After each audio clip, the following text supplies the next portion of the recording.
चाइनाबाट single product पनि ल्याउनु मिल्छ त? लास्ट टाइम हामीले यो कमेन्टमा एउटा भिडियो पनि क्रिएट गरेको थियौं। त्यही भिडियोको कमेन्ट सेक्सनमा फेरि एउटा नयाँ कमेन्ट आएको छ।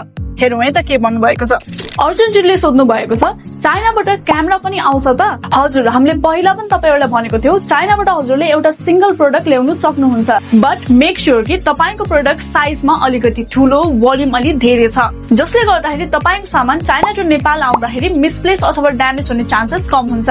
सिंगल प्रोडक्ट ल्याउँदाखेरि जस्तै फर एक्जाम्पल एउटा ज्वेलरी जुन साइजमा एकदमै सानो हुन्छ, जसले गर्दाखेरि यो मिसप्लेस हुने चान्सेस एकदमै हाई हुन्छ, अथवा ज्वेलरी जुन एकदमै भल्नरेबल हुन्छ, जुन ठोक्दाखेरि पनि फुट्ने चान्सेस एकदमै हाई हुन्छ। जस्तै तपाईहरुलाई पहिला पनि भनेको कुरा, rice mill, fridge, TV, cycle, यी सबै सामानहरु साइजमा एकदमै ठूलो हुन्छ। सो हामी ठूलो सामानहरु चाहिँ सिंगल प्रोडक्ट ल्याउँछौं चाइनाबाट। तर सानो प्रोडक्ट भयो भने रिस्क पनि एकदमै हाई हुन्छ, जसले गर्दाखेरि हामी सानो प्रोडक्ट चाहिँ चाइनाबाट नेपालसम्म ल्याउँदैनौं।